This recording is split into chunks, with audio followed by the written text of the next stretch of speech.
이 유다서는 AD 67년경에 쓰여진 편지예요. 예. 이제 내용들을 보면은, 그러니까 하나님 앞에 이 배교의 시대 때 흠없이 서라.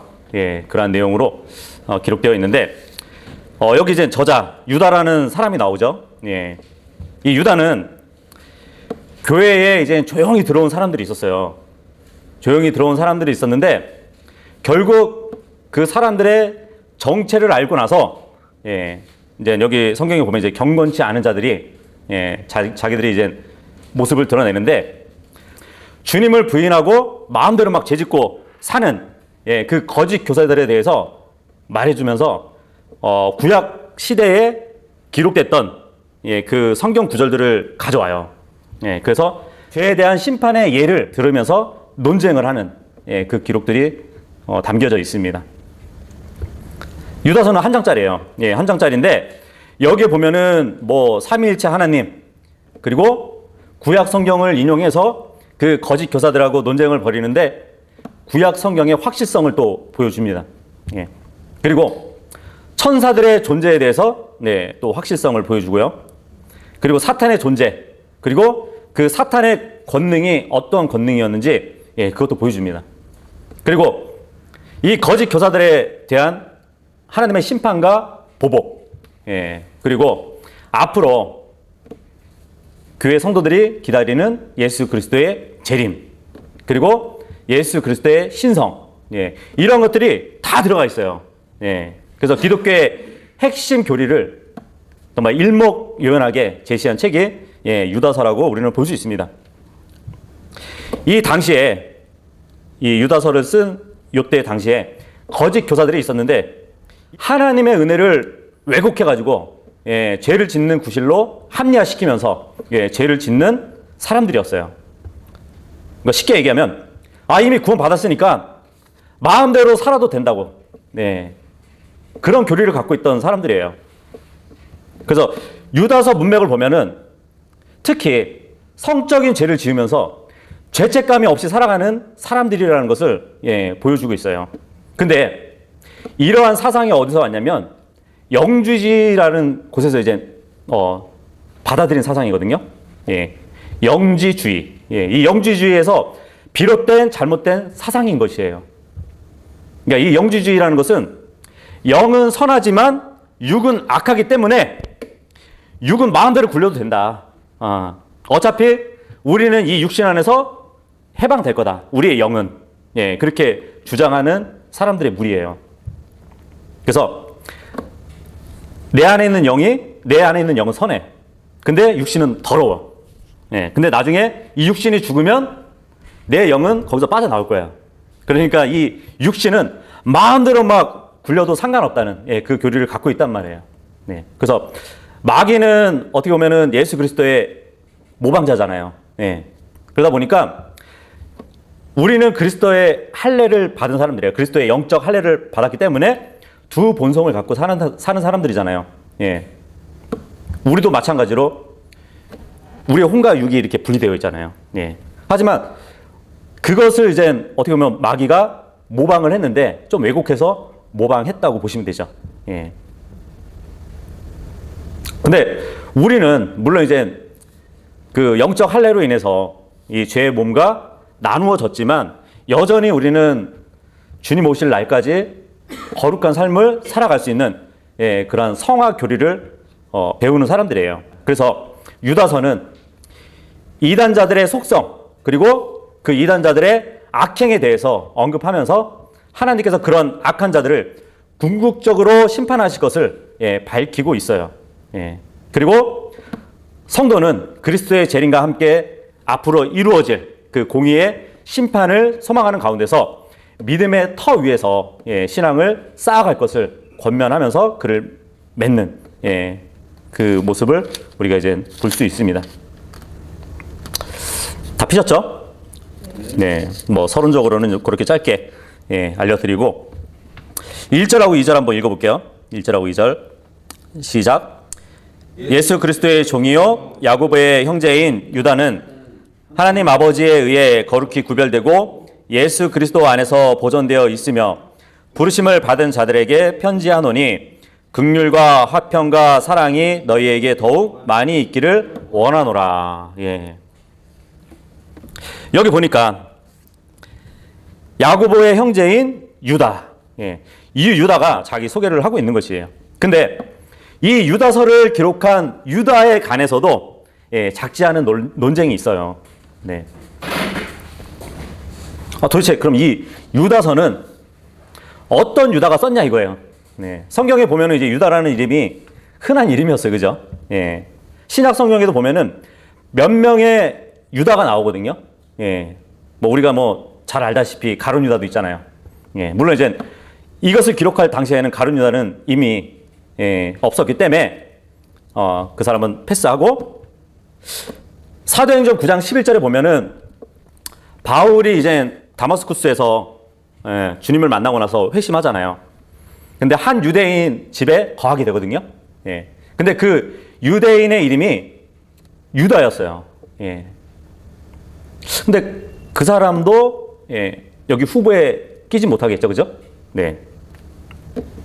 그리고 사도행전 15장 22절에 보면은 이제 예루살렘 교회에서 이 개종한 사람들, 예, 그리스도인으로 된 사람들을 할례를 줘야 되냐, 말아야 되냐, 그거에 대한 이제 공의가 열렸어요. 예. 그때 사도 바울이 그 결의안을 이제 줬죠. 그래서 신라와 같이 안디옥 교회에 간 사람의 이름이 바사바라고 하는 유다예요. 네. 근데 이 사람도 이 후보에 낄 사람은 아닌 것 같아요. 예. 그렇다면 이제 두 명의 유다가 남았거든요. 예. 두 명의 유다가 남았는데 첫 번째 후보는 예. 마리아 뱃속에서 예수님과 함께 예. 태어난 어떻게 보면 예수님의 육신적인 형제 예. 유다라는 사람이 있어요. 예. 그러니까 마가복음 6장 3절에 보면은 주님에게는 몇 명의 형제가 있었는지 아세요? 볼까요? 네. 이 사람은 몫으로서 예수님을 얘기하죠. 마리아의 아들이며 야고보와 요새와 유다와 시몬의 형이 아니냐. 예. 그렇다면은 육신적인 동생이 몇 명 있었다는 거죠? 4명 있었다는 거잖아요. 예. 그래서 여기서 유다라는 이름이 있어요. 유다라고 불리는 예. 그 예수님의 육신적인 예, 동생이 있었단 말이에요. 근데 여기 보니까 야고보도 있죠. 야고보, 그죠? 지금 유다서 아까 1장 1절에 보면은 예수 그리스도의 종이요 야고보의 형제인 유다 그러잖아요. 네. 그래서 이 유다서를 쓴 이 유다는 그러니까 예수님의 형제 중에 하나로 보는 것이에요. 예. 그러니까 요셉과 마리아 사이에서는 여러 형제들이 있었던 거죠, 그죠? 예, 예수님뿐만 아니고. 근데 이제 그 카톨릭에서 예, 카톨릭의 교리 중에 하나가 저거 한번 들어보셨나요? 무염시태? 예, 무염시태 교리. 카톨릭에서 마리아를 예, 완전한 동정녀로 이제 얘기를 하거든요. 예수님이 그러니까 마리아 몸에 잉태되었을 때도 마리아는 죄가 없었다고 예, 그렇게 가르치거든요. 그리고 예수님은 딱 낳은 예, 여인으로 이렇게 교리를 가르친단 말이에요. 근데 지금 보니까 예수님뿐만 아니고 예, 4명의 형제가 더 있었잖아요, 그죠? 예. 그래서 마태복음 1장 25절에 보면은 그런 말씀이 있어요. 아까 마가복음 그 앞으로 좀 넘겨보면 그녀가 그녀의 맏아들을 낳을 때까지 그녀를 알지 아니하다가 낳음에 그의 이름을 예수라 하니라. 예, 이 말씀이 있단 말이에요. 그렇다면 예수님은 맏아들이잖아요, 그죠? 첫 아들이란 말이에요. 근데 카톨릭에서는 정말 공식적인 교리로 인정되고 있는 것이 뭐냐면은 예, 한 아들 예수만 낳았다는 것이에요. 네, 마리아가. 그래서 여기 보면은 1장 25절에 first born son 이렇게 나오잖아요. 네. 이 first라는 단어를 삭제시켜 버렸어요. 네. 왜냐면 첫 아들 하면은 그 다음 아들들도 또 나온다는 얘기잖아요. 그래서 첫 first라는 그 단어를 삭제해 버렸습니다. 근데 마리아는 요 형제들뿐만 아니고 딸들도 나왔어요. 예, 다른 구절에 보면은. 어쨌든 예수님의 육신적인 형제 중에 유다, 그 유다가 썼을 것이다. 근데 이 형제들이 예수님을 정말 구원자, 메시아로 믿지 않았었던 자들이잖아요. 그죠? 요한복음 한번 보도록 할까요? 요한복음 7장 2절부터 보면 그분의 형제들이 그분께 이르되, 여기서 그 네 형제가 다 있었는지는 모르겠어요. 여기를 떠나서 유대로 들어가 당신이 행하는 일들을 당신의 제자들도 보게 하소서. 은밀히 어떤 일을 행하면서 공개적으로 알려지기를 스스로 바라는 사람은 아무도 없나이다. 당신이 이것들을 행하시거든 당신 자신을 세상에 나타내소서 하니 이는 그분의 형제들도 그분을 믿지 아니하였기 때문이라. 예수님의 육신적인 동생들은 예수님을 믿지 않았었어요. 그죠? 여기 보니까 아니 형님 여기를 떠나가지고 유대로 가시면 형님의 이름을 날릴 수 있을 건데 왜 여기 머무르고 있냐고. 때마침 장막절도 되었겠다. 수많은 사람들이 수많은 인파가 몰릴 텐데 거기서 뭐 교리를 가르치고 또 놀라운 기적도 행하셔가지고 세상의 유명세를 떨쳐야죠.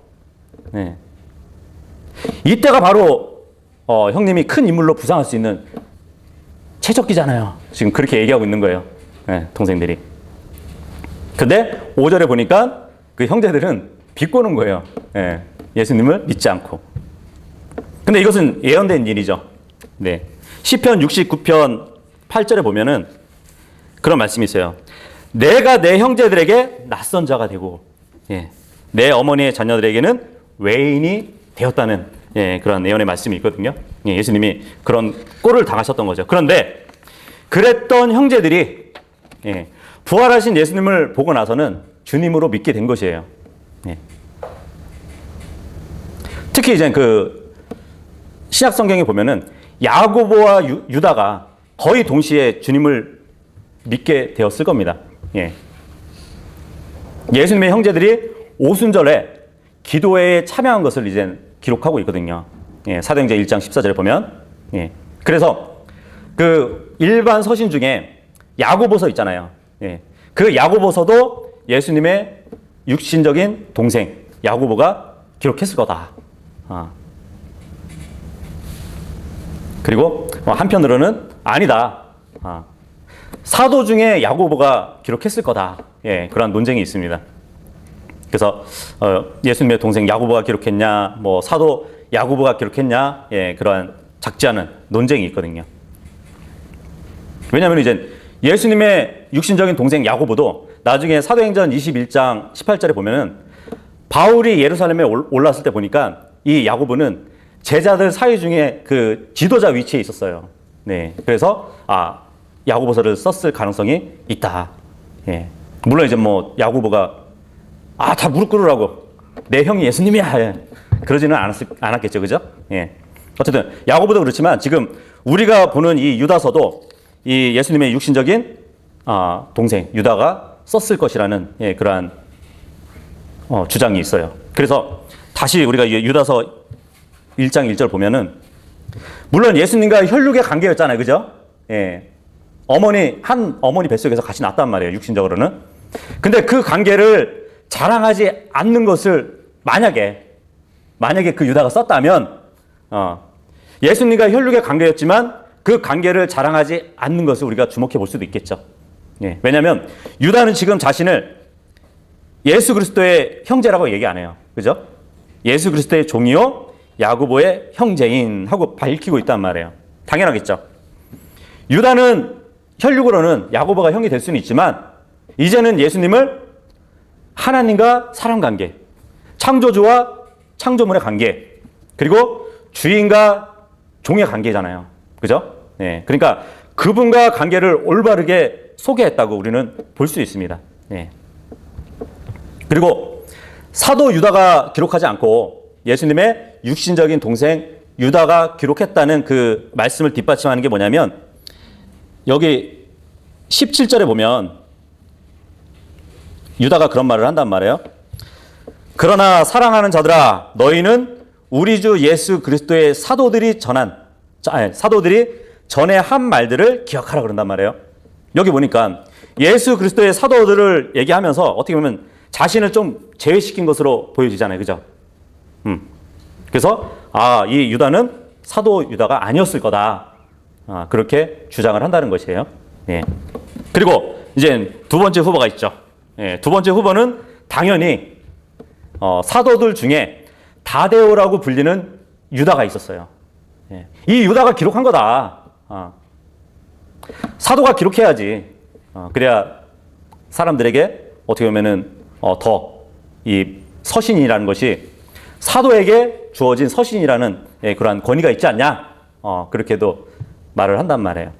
그리고 다시 보지만 유다서 1장 1절에 보면은 분명히 예수 그리스도의 종이요 야고보의 형제인 유다 이렇게 얘기하는 건데, 이 다데오라고 불리는 사도 유다도 야고보의 형제라는 이 말이 수식되는 이름이었어요. 네.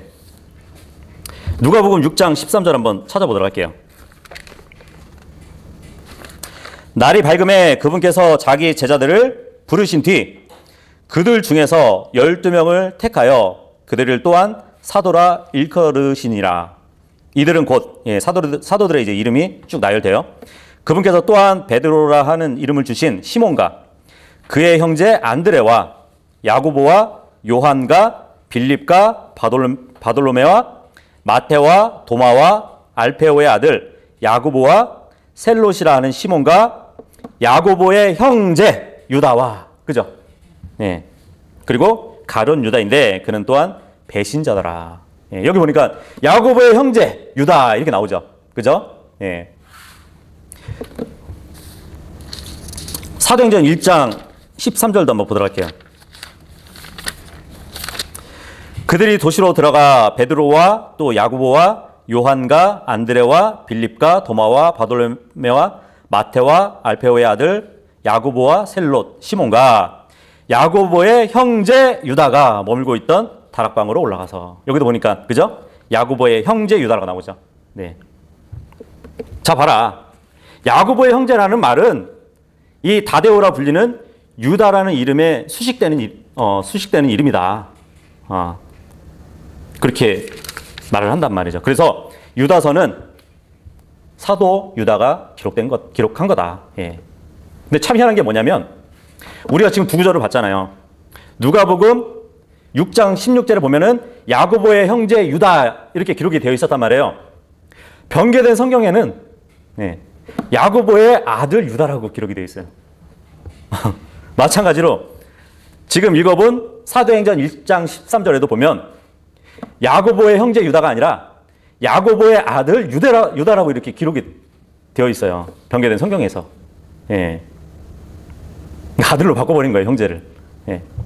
그렇다고 해서 이 성경 변개자들이 예수님의 육신의 동생 유다로 주장하기 위해서 이 단어를 바꿨다는 그러한 의도도 발견되지는 않았어요. 네. 무슨 이유로 이렇게 바뀌었는지는 모르겠어요. 네. 그리고 아까 그 유다서 17절에 보면은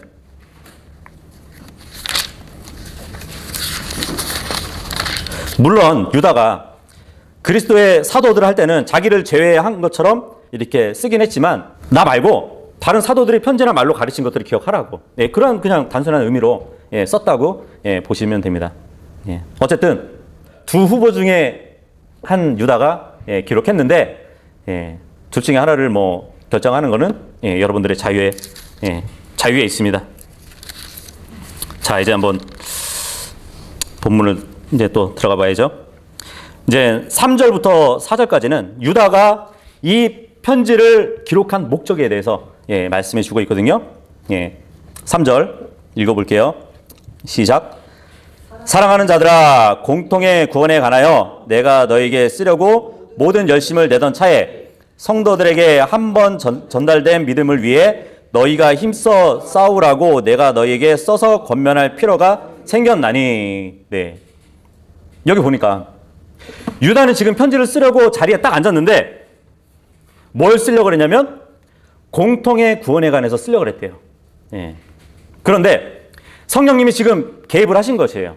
예. 하나님께서는 자신이 원하는 그 주제를 유다가 쓰도록 인도해 주셨다는 말씀이거든요. 우리가 디모데후서 3장 16절에 보면은 하나님의 말씀은 영감으로 주어졌다 그러잖아요. 그죠? 예. 그죠? 그래서 여기 3절에 보면은 성경의 영감이라는 것, 이것은 굉장히 단순한 것이에요. 예. 하나님께서 기록되기 원하시는 것을 예, 인간 기록자가 정확히 기록하도록 인도해 주시는 것. 예, 이게 바로 영감이라는 것이에요. 예. 보통 뭐 일반 서신하면은 이거는 교회에 대한 교리보다는 대환란 때 성도들에게 적용되는 교리라고 이렇게 가르치는 분들이 있어요. 근데 지금 우리가 3절에 봤을 때 공통의 구원에 관하여 너에게 쓰려고 했었대요. 그렇다면은 어떻게 보면은 이 공통의 구원이라는 것은 그죠? 교회 성도들에게는 구원론이 하나라는 얘기잖아요. 그죠? 네. 공통의 구원. 예.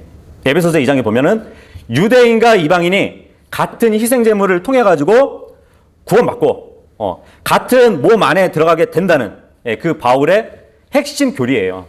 그래서 이제 유다서가 갑자기 어떻게 보면은 함께 이제 구원의 은혜에 대한 그 내용으로 나누고 싶었지만 이제 유다서는 진정한 논쟁이 담긴 이제 그 기록으로 바뀌게 된다는 것이에요.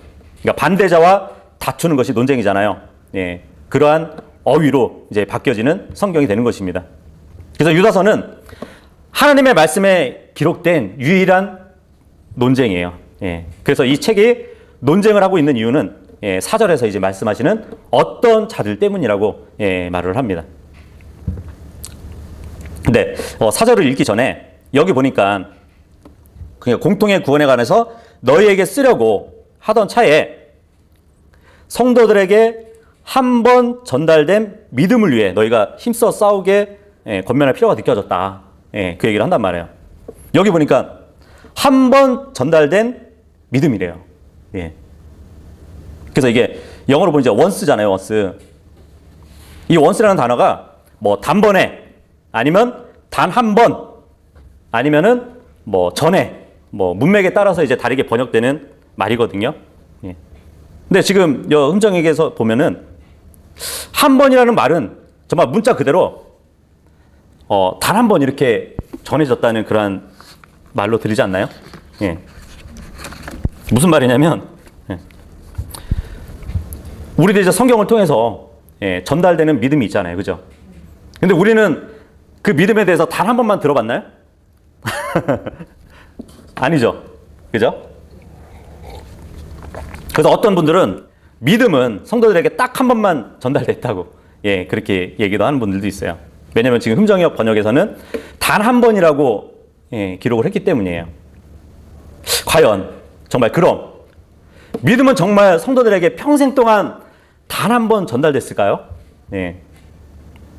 이 믿음이라는 것은 주님의 말씀을 통해서 지속적으로 성도들에게 전달되는 것이에요. 그죠? 우리가 믿음대로 행하고 믿고 행하면 우리는 영적으로 성장하면서 자라게 되잖아요. 그죠? 그래서 믿음은 하나님의 선물이란 말이에요. 그리고 믿음은 성령의 열매예요. 그죠? 성령의 열매 중에도 믿음이 있단 말이에요. 그리고 이 믿음은 그러니까 저자이신 창시자이신 그 주님께서 각 사람에게 분량에 따라 나눠주신 겁니다. 그죠? 그래서 단 한 번이라고 하면은 좀 이렇게 잘못된 뉘앙스를 갖고 있는 것이에요.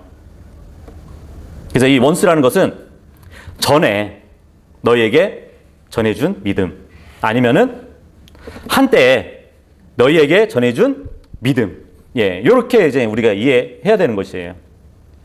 어쨌든 우리가 지금 3절을 봤는데 유다가 공통의 구원을 말했는데 교회는 하나의 구원론을 가지고 있어야 돼요. 그죠? 그래서 베드로 후서 1장 1절에도 보면은 그런 말씀이거든요. 근데 이제 이 유다서를 쭉 나가다 보면은 베드로 전서, 베드로 후서 말씀들 계속 인용이 됩니다. 그 이유를 좀 이따가 말씀드릴게요. 베드로후서 1장 1절 보시면 예수 그리스도의 종이며 사도인 시몬 베드로는 하나님 곧 우리 구원자 예수 그리스도의 의를 통해 우리와 더불어 동일하게 보배로운 믿음을 얻은 자들에게 편지하노니. 여기 보니까 동일하게 보배로운 믿음을 얻은 자들이래요. 우리는. 그죠? 예. 마찬가지로 지금 유다도 우리가 받은 구원은 다 동일한 그 믿음 안에서 받은 구원이라고 얘기를 하는 것이에요. 4절 돌아와서 4절 읽어볼게요. 시작. 이는 알지 못하는 가운데 기어 들어온 어떤 사람들이 있기 때문이라. 그들은 이 정죄를 받도록 옛적부터 미리 정해진 자들로서 하나님을 따르지 않는 사람들이며 우리 하나님의 은혜를 세격거리로 바꾸고 유일하신 주 하나님과 우리 주 예수 그리스도를 부인하는 자들이니라. 예. 다시 말하지만 이제 유다는 구원에 관한 메시지를 쓰는 것으로 시작했지만 그 주제를 그만두고 지금 이 당시에 교회 내에서 거짓 교사들을 경고하는 방향으로 글을 이끌어감을 볼 수 있는 것이에요. 유다서를 읽어보면 베드로 후서 2장과 비슷한 점을 발견하게 됩니다. 왜냐하면 이제 유다서가 베드로서의 다음으로 나온 책이에요. 연대로 보면 물론 1년밖에 차이가 안 나요. 그렇다면은 베드로 때에 있던 거짓 교사들이 지금 유다도 같이 보고 있는 것이에요. 그런 교사들을. 그렇게 보시면 돼요. 그래서 베드로가 이러한 거짓 교사들이 들어올 것이라고 이미 얘기를 해놨어요. 그래서 유다는 이들이 지금 행동하고 있다고 언급하고 있는 것입니다. 베드로후서 2장 1절 보도록 할게요. 그러나 백성 가운데 거짓 대언자들이 있었던 것 같이 너희 가운데도 거짓 교사들이 있을 터인데 그들은 정죄받을 이단 교리들을 몰래 들여와 자기들을 사신 주를 부인하기까지 하고 자기들에게 신속한 파멸을 가져오리라. 네. 그죠? 근데 이러한 자들이 지금 교회 속에 몰래 기어 들어와가지고 지금 딱 유다한테 걸리게 된 것이에요. 그래서 4절에 똑같이 이야기하는데 이들은 하나님의 은혜를 세격거리로 바꾼 자들이라고 얘기를 하고 있습니다. 그래서 유다는 베드로가 이미 죄 지은 그 거짓 교사들을 경고했음을 상기시키면서 4절에 그 사람들을 베드로가 묘사한 그 자들하고 동류의 사람들로 지금 보고 있는 것이에요. 알지 못하는 가운데 기어 들어왔대요. 거짓 교리를 가지고 들어온 것이에요. 그러다가 어떻게 보면 이제 사람들을 하나씩 미혹시키다가 걸렸는지 그건 모르겠습니다. 어쨌든 그 죄중에 사는 사람들인데 그들은 이미 정죄를 받도록 옛적부터 미리 정해진 자들이라고 그래요. 반대로 한번 교회를 생각해 보세요. 이들은 정죄받도록 옛적부터 미리 정해진 자들이라면 교회는 옛적부터 미리 정해진 자들인데 정죄가 아니라 그리스도의 피뿌림에 이른 자들이에요. 옛적부터. 그 목적 안에, 그 계획 안에 들어온 사람들이거든요. 계속 이제 베드로서의 말씀을 인용한다고 그러잖아요. 계속 인용하게 돼요. 지금 정죄를 받도록 옛적부터 미리 정해진 자들이 이 거짓 교사들이란 말이에요. 베드로전서 1장 2절에 보면 똑같이 이제 옛적부터 미리 정해진 자들, 바로 교회에 대해서 이렇게 얘기합니다. 곧 하나님 아버지의 미리 하심에 따라 성령의 거룩히 구별하심을 통해 순종함과 예수 그리스도의 핏부림에 이르도록 선택받은 자들에게 편지하노니 은혜와 화평이 너희에게 더욱 많이 있기를 원하노라. 하나님께 희생제물이 되신 그 예수 그리스도, 그분의 피는 흘려졌을 뿐만 아니라 택하심을 받은 모든 그리스도인들에게 또한 뿌려져야만 했어요. 그리고 전달되어져야만 했습니다. 그래서 영생의 목적으로 택하심을 받은 우리 모든 자들은 믿음이라는 방법으로 이 피뿌림에 택하심을 얻은 자들이에요. 그죠? 근데 믿음이 없는 거짓 교사들은 정죄를 받을 것인데, 아들을 믿지 않는 자는 이미 그 정죄가, 그 진노가, 하나님의 진노가 그들 위에 머물러 있었기 때문입니다. 어쨌든 이 이단 교리를 가지고 들어온 거짓 교사들이 발각했어요. 근데 유다는 하나님의 은혜를 세격거리로 바꾸었다고 말을 합니다. 이 말은 거짓 교사들이 다른 사람들에게 우리는 은혜 안에 있으니까 마음대로 살아도 돼. 특히 성적인 문란함도 죄가 아니라고 말했을 정도로 교리를 전파했던 사람들인 것이에요. 그걸 얘기하는 것이에요. 하나님이 구원해 주신 건 은혜잖아요. 그죠? 그런데 그러한 자유를 가지고 성적으로 문란한 그러한 것도 자유라고 이제 했단 말이에요. 그래서 하나님의 은혜를 세격고리를 만든 것이에요. 근데 로마서 6장 1절에 이제 그런 말씀을 하잖아요. 사도 바울이. 그런즉 우리가 무슨 말을 하리요? 은혜가 넘치게 하려고 죄 가운데 거하겠느냐? 그죠? 우리가 죄를 지으면 지을수록 하나님의 은혜가 우리를 용서하시는 가운데 더 크게 은혜를 베푸실 거 아니냐? 죄를 10번 지으면은 10번의 은혜가 더 임하게 되지 않겠느냐? 그것은 말도 안 되는 말이라는 것이죠. 그죠? 그래서 사도 바울은 그런 생각을 해서는 안 된다고 단호하게 결코 그럴 수 없느니라 이렇게 말을 했죠. 그래서 베드로전서 2장 16절에도 보면은 하나님의 은혜를 세격거리로 만든다. 그 자유를 가지고 죄를 짓는다. 그거에 대해서 이제 말씀해주고 있어요. 베드로전서 2장 16절.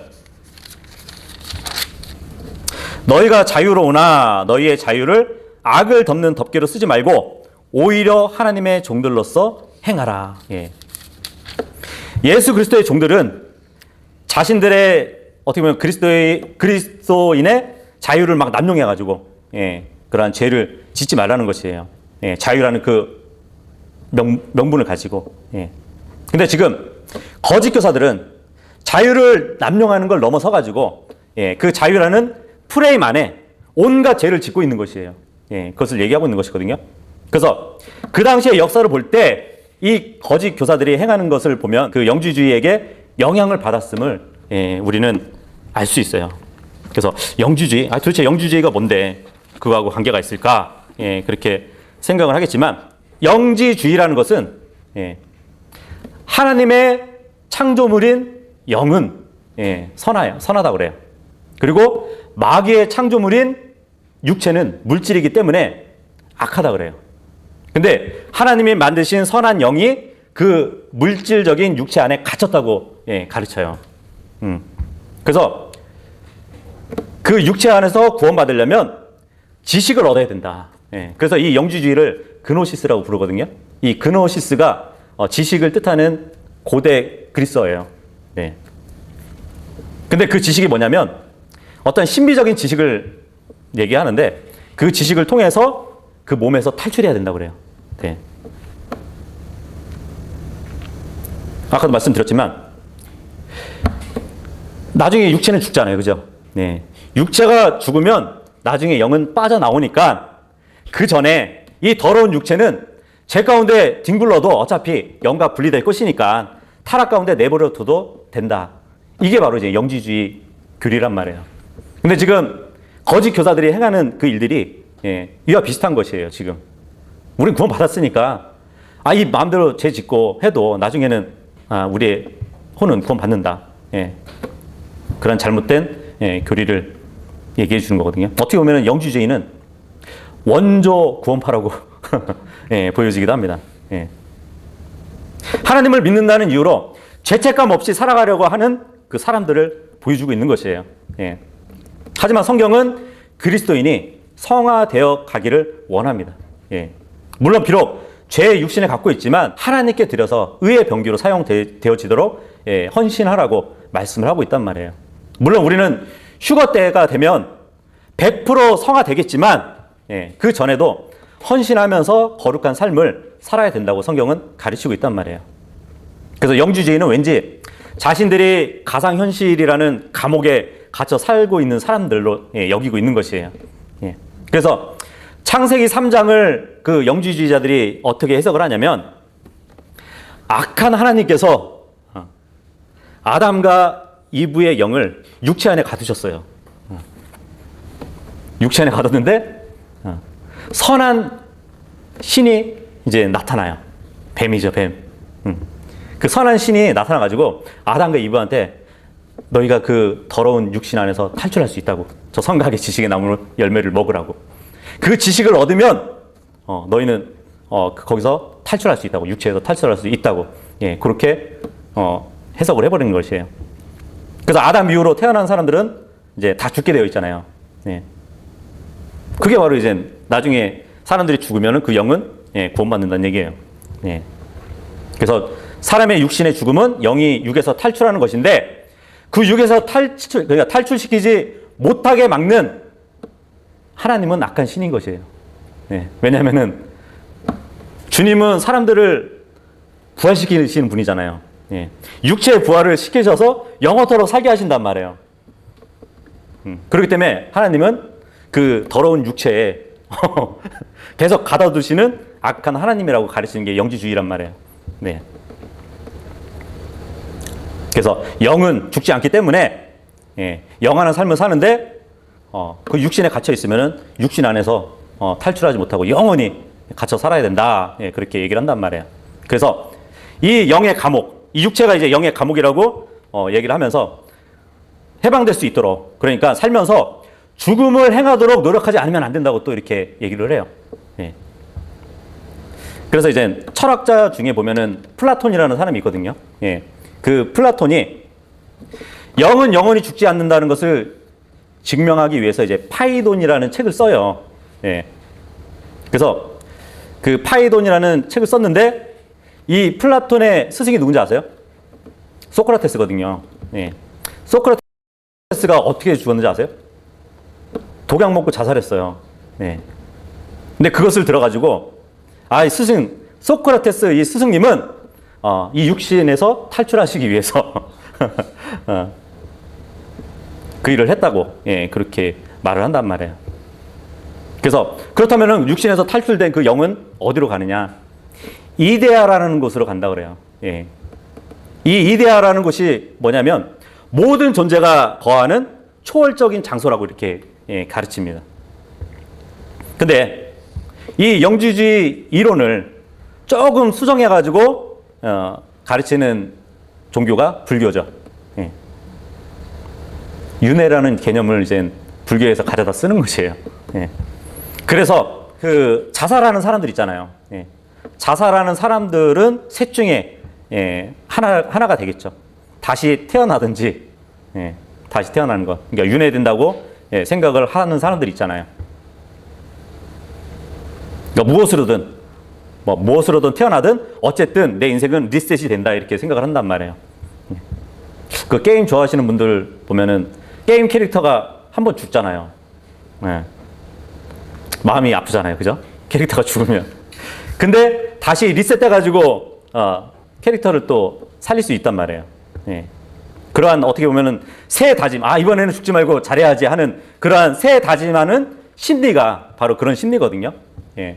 내가 다시 윤회해서 다시 새롭게 살고자 하는 그런 사람들이 자살을 하게 되는데, 그렇게 되든가 아니면 영지주의자들 말처럼 이데아로 가든가 초월적인 어떤 장소로 가든가 아니면 지옥으로 가든가, 확률이 없는 도박을 하는 거죠. 자살하는 사람들은, 그죠? 예. 어쨌든 이 유다서에 나온 그 사람들은 베드로서에서 나온 그 거짓 교사와 같은 부류예요. 예. 그래서 이제 베드로의 글과 계속 겹친단 말이에요. 유다서의 글들은. 예. 그래서 유다서는 베드로서를 이은 책이라고 볼 수 있습니다. 예. 그래서 베드로가 지목했던 그 사람들의 사상이 지금 유다에게도 발견이 돼서 함께 그 사람들을 바라보고 쓰는 책이란 말이에요. 마치 그런 거예요. 뭐 유튜브에 이제 잘못된 교리를 가르치는 사람이 딱 나왔어요. 근데 두 독립교회가 그 사람을 향해서 뭐 글을 쓰던가 얘기를 하는 것이에요. 설교를 하는 것이에요. 근데 한 성령님이 그 두 사람에게 가르쳐 준다면, 그죠? 잘못된 사람의 잘못된 것을 같이 지적할 수도 있고, 그죠? 예. 그런 것과 같은 것이에요. 예. 그래서 계속 이제 유다서 한 구절 한 구절을 보면은, 예, 베드로 전서 후서의 말씀들이, 예, 이렇게 같이 겹치는 것을 볼 수 있어요. 투영되는 것처럼. 네. 그래서 이제 그리스도인들은 거짓 교사들의 그 위험에 처하게 되면 어떻게 대처해야 될 것인가를, 예, 기록해 주고 있는데 3절에 보면은 믿음을 위해서 너희가 힘써 싸우라 그래요. 예, 이거예요. 거짓 교사들이 있으면 믿음을 위해 너희는 힘써 싸우라고, 예, 권면하는 것을 볼 수 있는데, 베드로전서 5장 8절에도 보면 거짓 교사들을 이제 쭉 얘기하다가, 예, 그런 말을 합니다. 정신을 차리라, 깨어 있으라. 너희 대적마귀가 울부짖는 사자같이 두루 다니며 삼킬 자를 찾나니 믿음에 굳게 서서 그를 대적하라. 세상에 있는 너희 형제들도 동일한 고난을 겪는 줄을 너희가 아느니라. 그죠? 유다가 믿음을 위해 너희가 힘써 싸우라는, 예, 그 말씀이 바로 정신을 차리고 깨어서 대적마귀를 대적하라는 것이에요. 그렇죠? 우리는 믿음을 위해서, 예, 힘써 싸워야 됩니다. 우리는 이 성경, 예, 영감으로 주어진 진리의 본체를 옹호해야 되는 것이에요. 예. 우리는 어떤 값을 치르더라도 성체를 지키는 군사가 되어야 되는 것이에요. 예. 그래서 유다는 그 싸움을 하라고, 예, 권면하고 있는 것입니다. 여기 4절에 보면은 주 하나님과 우리 주 예수 그리스도를 부인하는 경건치 아니하는 자들이라고, 예, 말을 하고 있어요. 그죠? 여기서 하나님을 따르지 않는 사람들 하는 것은 경건치 아니하는 자들, 예, 같은 말이거든요. 그래서 예수 그리스도를 부인하는 그 사람들은 말씀에 걸려 넘어진 자들이라고 또 볼 수 있어요. 예. 예수 그리스도를 부인하는 자, 말씀에 걸려 넘어진 자, 예, 같은 말이거든요. 베드로전서 2장 8절에 보면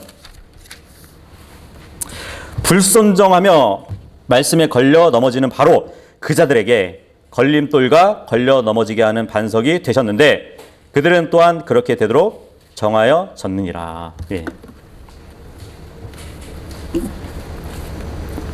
유다서, 예, 그 4절 말씀에 예수 그리스도를 부인하는 자들, 그러니까 말씀에 걸려 넘어진 자들이라고, 예, 베드로전서 2장 8절에 말씀해 주고 있는 것이에요. 그래서 거짓 교사들은, 예, 하나님의 말씀에 부딪힌 자들이에요. 그래서 그들은 그리스도의 교리에 부딪혔고 또 예수 그리스도의 지혜에 부딪힌 자들입니다. 구원의 주관자가 되시는 예수님께서, 예, 믿지 않는 자들에게는 죄와 파멸의 원인이 되시는 것이에요. 예. 그래서 그리스도를 자신들의 구주로 받아들이지 않는 그러한 사람들은 반석 대신 그분에게 걸려 넘어지게 되어 있어요. 예. 이제 유다는 이제 거짓 교사들과 그들을 따르는 사람들을 정죄하기 위한, 예, 그 요지를 증명하기 위해서, 예, 7가지의 구약의 예를 들어와서, 예, 이제 인용하는 모습을 우리가 볼 수 있습니다. 그래서 유다서 5절에서 16절까지는, 예, 유다의 논쟁이라고 보시면 돼요. 돌아와서 유다서, 예, 5절 읽겠습니다. 시작.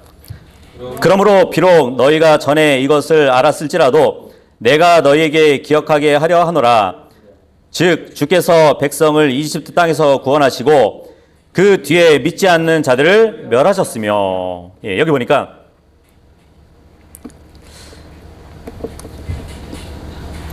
그 아까 우리가 3절에 봤을 때 단 한 번 주어진 전달된 믿음이라는 것, 예, 그것이 뭐 전에 주어진 아니면은 한때 주어진 이렇게 이제 이해하라고 했잖아요. 그죠? 지금 여기 5절에 보니까 너희가 전에 이것을 알았을지라도 여기 보니까 전에 이렇게 나오죠. 예. 아까 3절에 똑같은 원수예요. 네. 그래서 이 용례대로, 예, 3절도 전에 아니면은 한때, 예, 이렇게 이제 이해하시면 되는 것이에요. 근데 지금 유다는 이스라엘을 예를 들어서 그 거짓 교사들을 얘기하고 있습니다. 하나님은 이스라엘 민족을 이집트에서 그리고 이집트에서 재앙을 퍼부실 때 그 재앙으로부터 구원해 내셨어요. 그죠? 근데 그렇게 구원해 주신 이스라엘 백성 중에는 믿지 않는 사람들도 있었어요. 그래서 유다는 지금 이 거짓 교사들이 믿는 자들이 아니라고 지금 말을 하고 있는 것이에요. 그 19절에 와서 보면은 이들은 자신을 분리하는 자들이며 육체적 감각대로 살고 성령이 없는 자들이라고 그러잖아요. 그죠?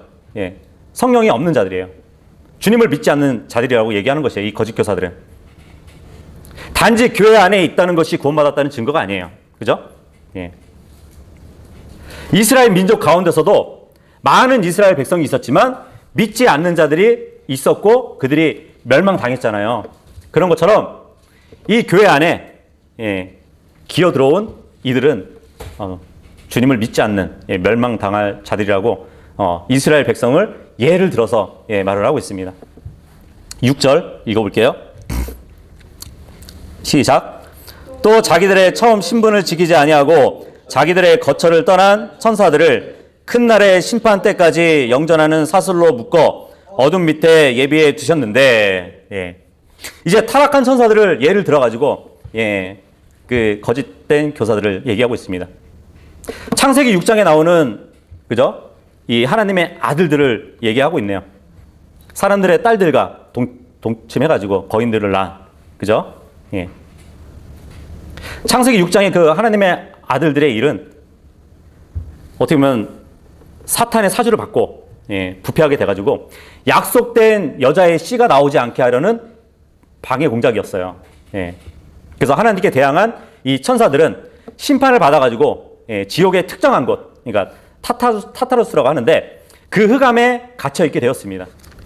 베드로후서 2장 4절에 보면은 같은 말씀을 하고 있거든요. 하나님께서 죄지은 천사들을 아끼지 아니하사 지옥에 던지시고 어둠의 사슬에 넘겨주어 심판 때까지 예비해 두셨으니 백보자 심판 때 이들이 구약 때는 하나님의 아들들이었잖아요. 이 천사들이 그죠? 하지만 앞으로 신약의 하나님의 아들들 바로 우리 교회가 이들을 심판할 것이에요. 그때까지 예비해 두셨다고 합니다. 근데 지금 이 거짓 교사들은 육체의 성욕으로 음행에 내어 주어도 어차피 영은 나중에 해방될 거니까 문제없다고 생각했겠지만 주님은 심판하실 것을 말씀하고 있는 것이에요. 7절 돌아와서 7절 읽겠습니다. 시작. 이것은 소돔과 고모라와 그것들의 주변 도시들의 같은 방식으로 자기를 음행에 내어주고 낯선 육체를 따라가다가 영원한 불로 보복을 당하여 본보기가 된 것 같으니라. 이제 소돔과 고모라를 예를 들어가지고 거짓 교사들을 말하고 있습니다. 여기 보니까 같은 방식이래요. 무슨 같은 방식이냐면 6절에 처음 신분을 지키지 않았던 그 천사들, 이 천사들과 같은 방식으로 자기를 음행에 내주었다고 그러는 것이에요. 천사들도 음행을 저질렀잖아요. 그죠? 사람의 딸들에게. 그와 같은 방식으로 소돔과 고모라에 있던 그 사람들도 음행에 내주었다고. 그리고 낯선 육체를 따라갔대요. 낯선 육체를 따라간 것도 6절에 같은 방식이에요. 왜냐하면 천사들과 인간들의 결합이 있었잖아요.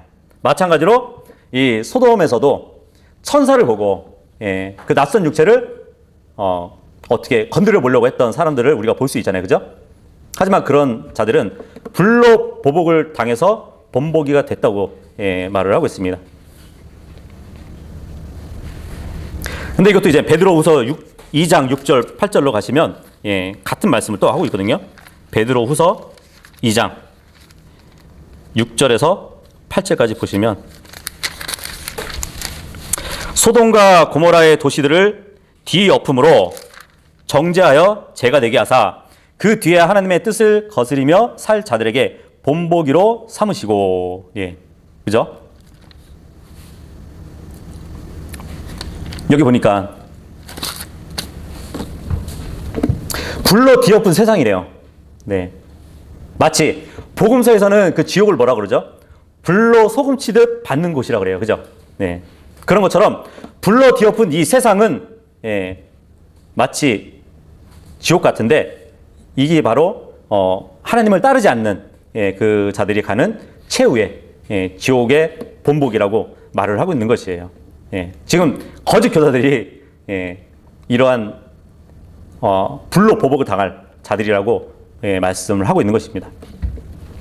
돌아와서 8절 읽겠습니다. 시작. 그와 마찬가지로 이 꿈꾸는 자들 곧 더러운 자들도 육체를 더럽히고 통치권을 멸시하며 위험 있는 자들을 비방하는도다. 네. 계속 지금 베드로서하고 이제 왔다 갔다 하고 있는데 똑같은 교사들을 그 거짓 교사들을 두고 얘기하다 보니까 많이 이제 겹치는 것이에요. 베드로전서 2장 17절도 한번 보도록 할게요. 베드로전서 2장 17절 보시면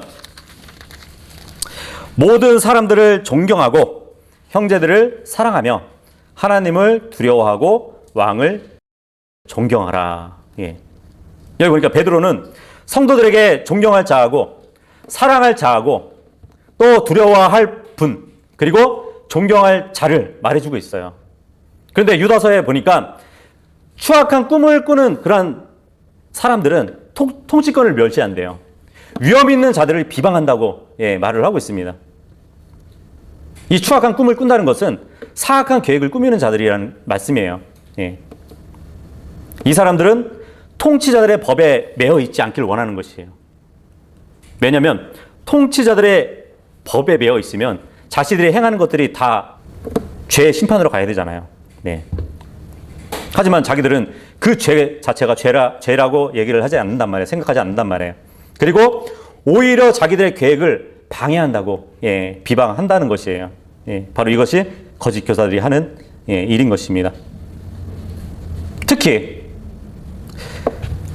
시편 104편 1절에 보면 오 주 내 하나님이여 주는 심히 위대하시며 영광과 위엄으로 옷 입으셨나이다. 이 말씀을 한단 말이에요. 위엄으로 옷 입으신 분이 하나님이신데 8절에 보니까 위엄 있는 자들을 비방하는 자들이라고 말을 하고 있어요. 마찬가지로 거짓 교사들은 자신들의 죄를 합리화하고 또 그 방종에 간섭받기를 원하지 않고 주님의 법을 무시하고 두려워해야 할 하나님을 조롱한다는 것이에요. 그래서 본문에 나타나는 거짓 교사들의 그 특징은 기록된 내용만을 가지고는 어떤 종류의 집단인지 알아내기는 조금 힘들긴 하지만 대체적으로 이제 윤곽을 잡을 수는 있어요. 우선적으로 교리적인 측면에서는 그들은 하나님의 은혜와 능력을 무시하고 자유라는 그 이름을 가지고 죄를 짓는 것을 완전히 합법적인 것으로 간주하는 방종주의자들이었다는 것이에요. 그죠? 그리고 이들에 대한 교리적인 오류에 대해서는 그 특징을 보면은 하나님의 계시의 말씀보다는 자신들의 꿈을 더 선호한다는 얘기예요. 그래서 아까도 말씀드렸다시피 이들의 정체는 확실하게 영지주의자들에게 영향을 받았다는 것이에요. 만약에 영지주의자들한테 영향을 받았다면 이들이 말하는 그 꿈은 아마도 이제 엑스타시라는 엑스타시 상태를 말하는 것이에요. 이게 뭐냐면 신비적인 꿈을 얘기하는 거거든요. 이 영지주의자들은 또 이렇게 영매하고 또 관계가 있어요. 이미 그 육체에서 벗어난 그 영들과 교접을 갖는 것이에요. 어쨌든 이 사람들은 신으로부터 메시지를 받는다고 이제 주장하는 사람들이거든요. 그래서 그러한 이제 악한 영과 교접하는 이러한 방법은 자기 자신을 드러내시는 하나님의 방법과 완전히 다른 그러한 대립 구조를 갖고 있는 것이거든요. 완전히 이제 악한 마귀에 사로잡힌 자들이라고 우리는 볼 수 있는 것입니다. 오늘은 여기까지 하고요. 다음 주에도 이어서 거짓 교사들 그리고 그들을 따르는 사람들을 정죄하기 위한 그 유다가 구약의 예를 인용하는 그 기록들을 또 보도록 하겠습니다. 네?